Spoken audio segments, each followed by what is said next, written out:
Raquel Welch did not become a legend by accident. She shaped her public image carefully, layering it with confidence, strength, discipline, and a magnetic presence that felt almost unreal.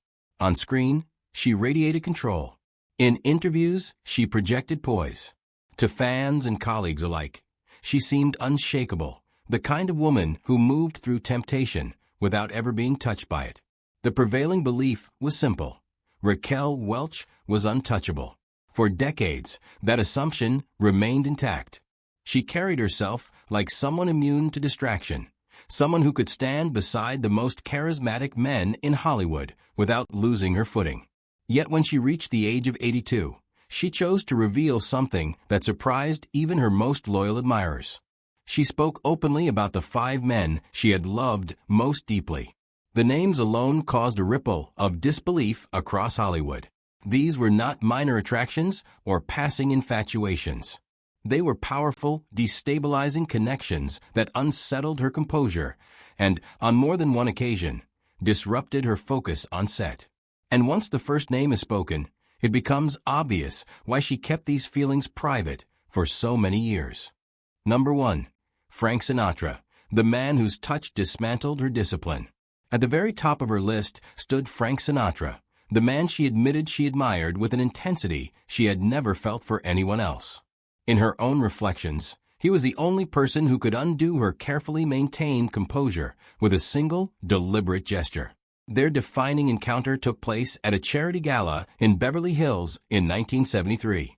Raquel had attended expecting nothing more than another evening of flashing cameras, clinking champagne glasses, and polite, predictable conversation. Instead, everything shifted the moment Sinatra approached her. He greeted her in a way he reserved for very few women. As he drew near, his hand settled gently at the small of her back, guiding her through the crowd. He leaned close and whispered something meant only for her. The contact was subtle, almost understated, yet she later confessed that her stomach dropped the instant he touched her. It was not aggressive. It was not inappropriate. It was confident in a way that felt almost dangerous. She once described it as being touched by someone who behaved as if he had known you forever. That quiet assurance was what affected her most. Sinatra did not need to flirt loudly or boast about himself. He did not chase. He simply entered a room, and the atmosphere seemed to adjust around him. Raquel often said she could sense his presence before she even saw him. Throughout that evening, he found small reasons to remain close. He straightened the chair behind her. He brushed a loose curl away from her shoulder. He rested his hand lightly on her arm as he delivered a joke. To anyone watching, these gestures would have seemed insignificant. To her, they felt seismic. Each time he leaned in, she lost track of the words she had planned to say. What impressed her most was that Sinatra never appeared to perform for attention. His charisma was effortless, controlled, and precise.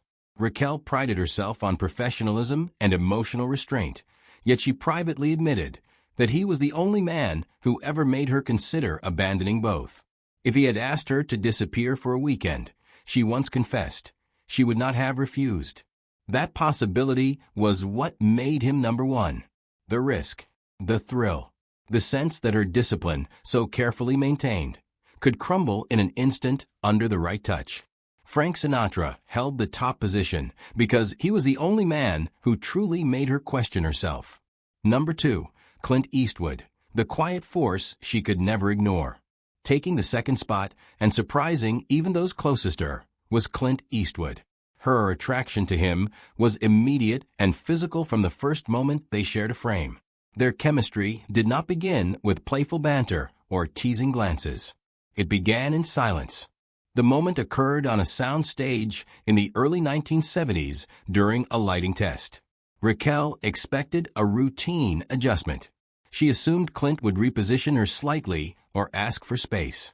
Instead, he stepped forward and, with 2 fingers, gently lifted her chin to angle her face toward the key light. The contact was brief, barely more than a graze along her jawline, but it sent such a sharp jolt through her that she momentarily forgot to breathe.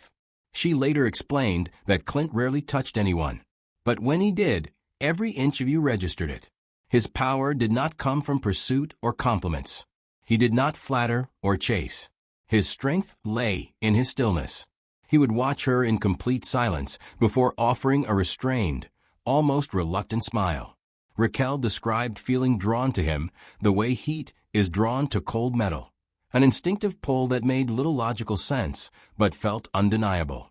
On set, he often stood just close enough for her to sense his breath near her shoulder, yet far enough that no one could accuse him of crossing a line. He would murmur short phrases such as, "You're good today," or "That's the take," in a low, intimate tone. The sound seemed to travel down her spine rather than into her ears. Clint's appeal was built on restraint. It was quiet, deliberate, and undeniably masculine. He never pushed boundaries. He never acted recklessly.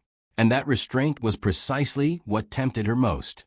He made her feel unexpectedly young and daring, as if one small step could lead to something irreversible. That tension is what secured Clint Eastwood in the number 2 position. Number 3, Burt Reynolds, the co-star who made her forget the line between performance and reality. When Raquel was asked to name the most dangerously irresistible man she had ever worked with, she placed Burt Reynolds at number 3. He was the only co-star who caused her to break character purely because of their explosive chemistry. Their spark ignited during the filming of 100 Rifles in 1969. In one particular stunt scene, Burt was supposed to grab her waist in a controlled, choreographed manner. Instead of a measured pull, he yanked her firmly against his chest, shielding her with his body so convincingly that the crew froze for a split second. Her reaction was immediate. She laughed, her cheeks flushed and her breathing uneven. Later, she admitted the moment felt far too real to be considered acting. She once described Burt as having a spark you felt even before he touched you, and twice as intensely once he did. His unpredictability fueled the connection. One moment, he would whisper a joke so quietly that the microphone missed it. The next, he would drape his arm around her shoulders between takes as if it were entirely natural.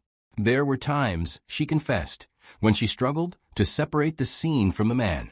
Directors were forced to call cut more than once because their chemistry felt too alive, too unscripted. Burt awakened a side of her she worked hard to keep hidden from cameras, impulsive, thrilled, and dangerously open to crossing a line. He did not make her retreat from temptation. He made her lean toward it. That willingness to risk losing control is what earned Burt Reynolds the number 3 position. Number 4, Dean Martin, whose gentle touch dissolved her defenses. Many were surprised when Raquel placed Dean Martin in 4th position, but she revealed it with a smile that hinted at deeper memories. Dean affected her in ways she had not anticipated. Their defining moment took place during a promotional shoot for Bandolero in 1968. After nearly an hour of rigid posing, she felt Dean step behind her.